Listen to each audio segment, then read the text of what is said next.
Hey guys, welcome back. How are you? I hope you are good and doing well. In this lecture, I am going to discuss another interview question that is very important to know, and sometimes it is useful to to make your navigation more clean and smoother in to provide the better user experience. So the question is that what is request.referrer in Rails? Okay, or you can see the other questions that I mentioned on the screen, that how to get the previously visited page in the Rails, or how to redirect users to the previously visited page in the Rails. Okay, so we can answer both of the questions I mentioned on the screen, that we can do this using request.referrer. Okay, so request.referrer is a thing which is provided in the Rails to get to know that from which previous page user is come to the current page. Okay, so now let me show you this example on the browser. Okay, so sorry, let's switch to the browser. So here you can see that I have these three links. Okay, so now if I go to these remote jobs,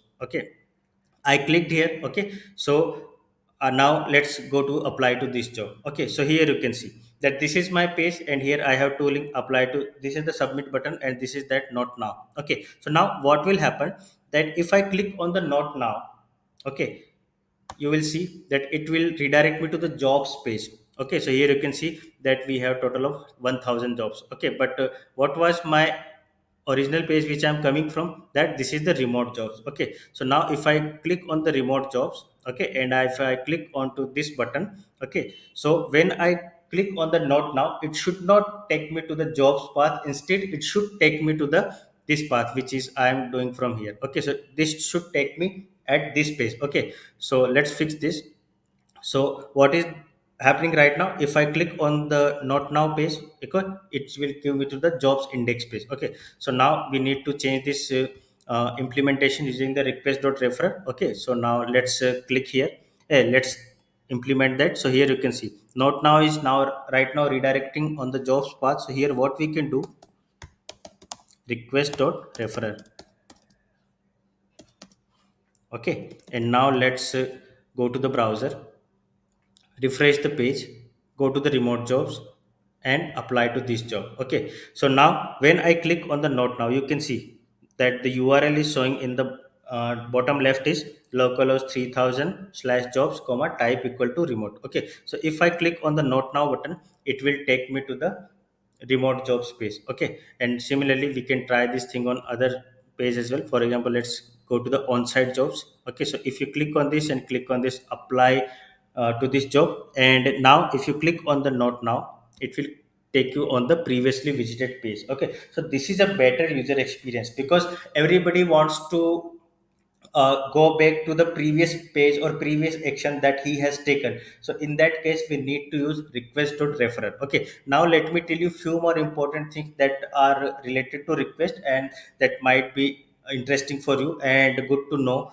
for you. Okay, so what we can do, that go to the, for example, at any controller, just to check that what we are getting. So here what we can do, that at the debugger first.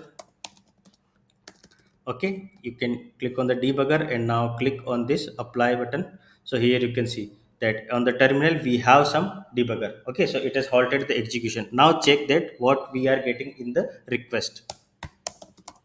So when you hit the request, you will see something like that, that it is the action dispatch request object. Okay, and then this is the get type of request, and here you can see that this is the URL of the request. Now let's see other parameters of the request. So what we can do, for example, let's say request.domain.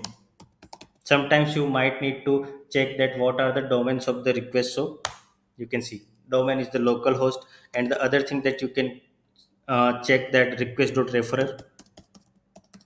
So you will see this is the request.referrer, or you can see request.params.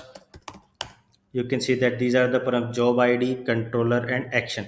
And you similarly you can see request.path. You can see applied jobs new, so it is showing you the controller path. Okay, or you can see request.url. So this is the URL of the request. Okay, so these are the things that you can get along with the request. Or similarly you can do request.headers.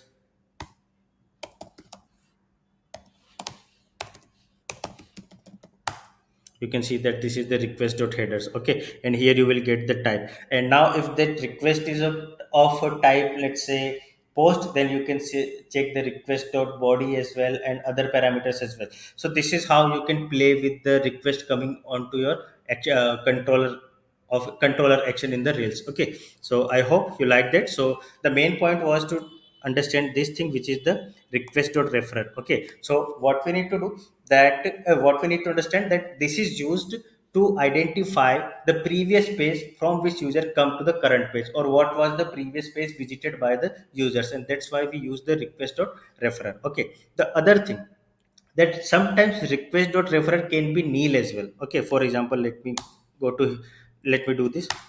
Okay, and now let's copy this response. Okay, and let's open the browser in the incognito window. Okay, so here you can see this incognito window and paste the link here. Okay, now you are directly coming onto this page. So when you directly come to a page, request dot referrer might be nil. Okay, so in that case, you can check here that request dot referrer, you will get nil here. Why? Because you are directly coming onto this page. Now if you exit, okay, you can see that this is the page, and if you click on the not now button, okay, you can see request dot referrer.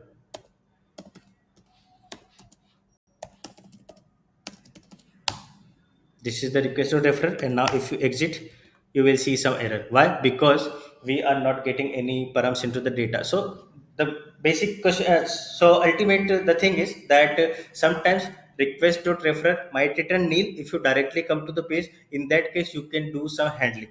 So what handling we can do here, like we can do something like that. For example, let's remove this debugger, and in the form here you can see request dot referrer. If this is, then request dot referrer. Otherwise you can change the path. Okay, or you can handle it in some variable as well. Okay, so this is the thing that I want to discuss. So I hope you like this question, and must go you should go you must go with that question, because this is very important from the point of interview as well, and from the point of your development practices as well, and from the point of view of user making smooth user experiences as well. Okay, so just go through that, and we will meet into another lecture. Till then, tata, goodbye, take care, and stay safe.